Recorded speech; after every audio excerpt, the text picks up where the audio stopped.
Sweep arpeggios. Sweet, sweep arpeggios. Nothing in my young adolescent guitar mind was more befitting the response, dude, sick, than a well-executed sweep arpeggio. Since this is synonymous with shredly rock guitar, let's play it in E minor to start with. So, example 1.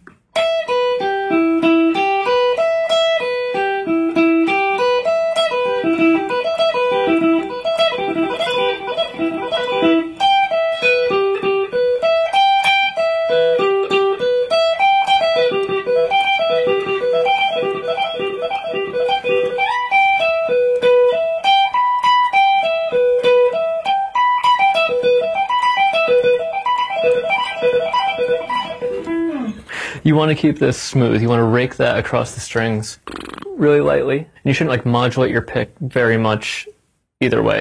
Attack the string around the neck pickup. The string tension is greater back here, so I wouldn't suggest playing that close to your bridge. So you're hitting the notes on either side of this, notes on the bottom and on the top, twice when you change direction. Down, up, up, up, down. You don't want to hammer on your highest note because you break the pattern. You break the sweep pattern. You're going to have to sweep and then lift off. You want to keep it all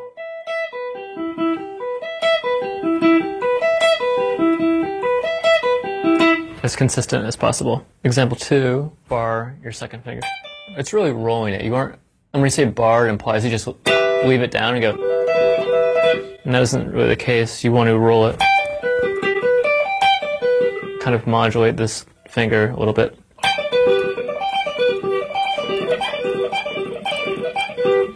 Next inversion.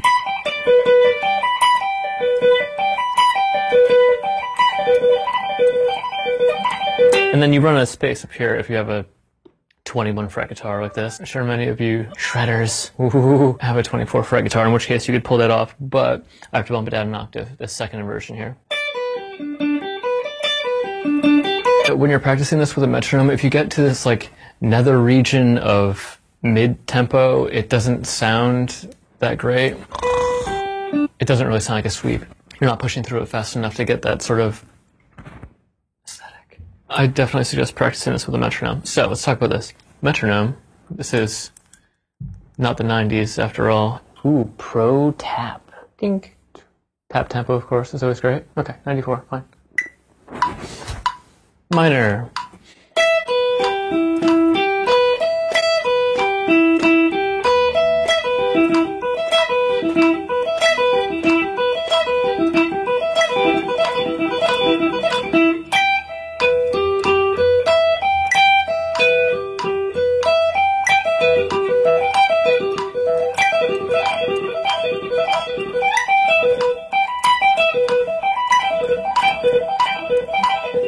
So when we're going through these different shapes,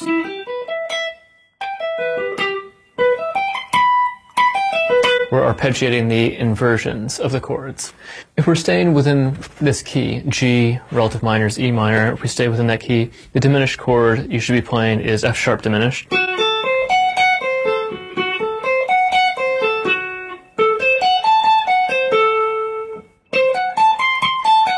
This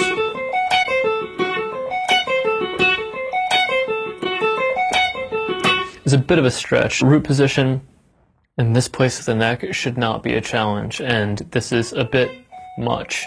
This tritone stretch is probably a bit, ow, a bit much for most people, unless you're Shawn Lane. The next one, similarly, is, I find to be uncomfortable. There's something about the fingering, moving your second finger from the G to the high E that's kind of janky. Second inversion. That one works well. Down an octave. We can just take this shape and move it up a minor third, or 3 frets.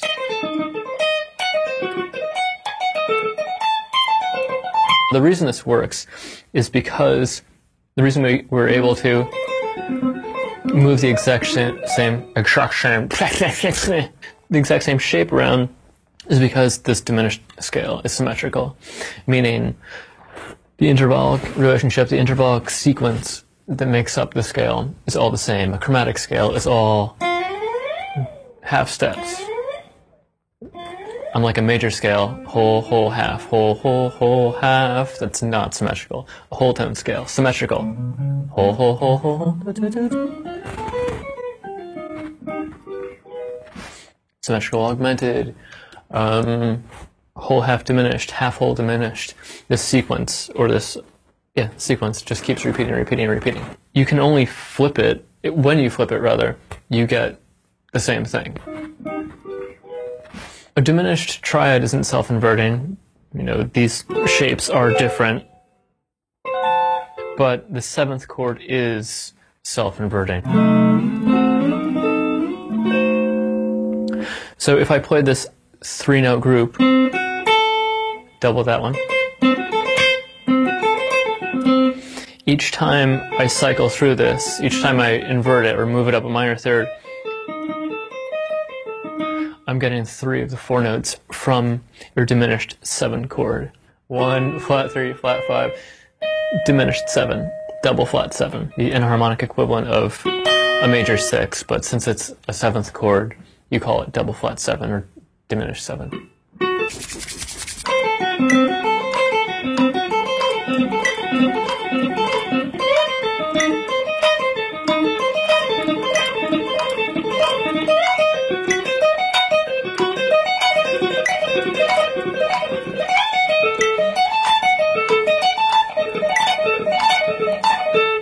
That's that. Augmented, my way of playing augmented, not like I'm the only one who does this, is similar to my approach to playing diminished. Rather than shed some really uncomfortable stretch or voicing or fingering, I'll just figure out something else. You know, why not? There's so many different ways to play everything on the instrument. Think about when you're outlining an augmented chord, when you're playing that augmented sound, what chord are you going to be playing over? If you're playing over an augmented triad, alright, fine. Maybe A major 7 sharp 5.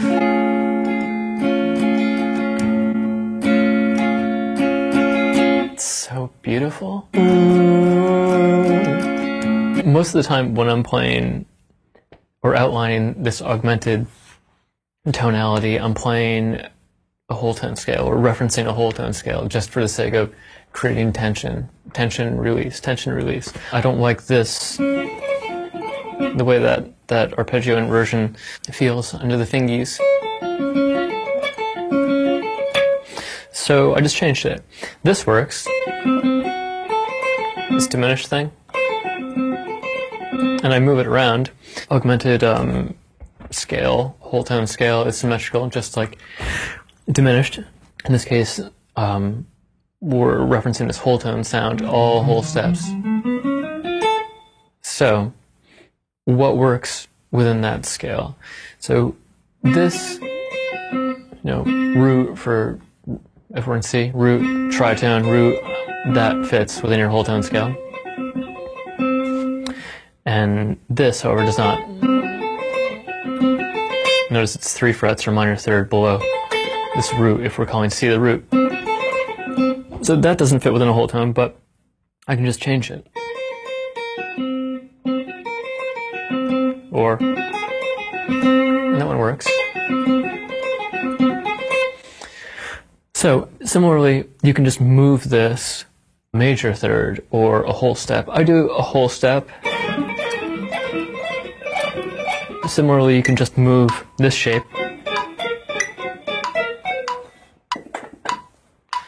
Or a la Buckethead.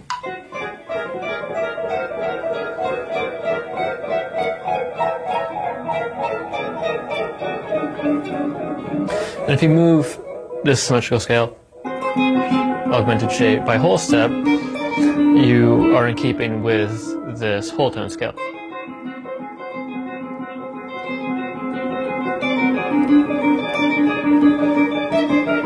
And you get this spacey kind of thing happening. But if you move it by half step, you move it chromatically, it is not in keeping with a whole tone scale. And you just get this combination of the two.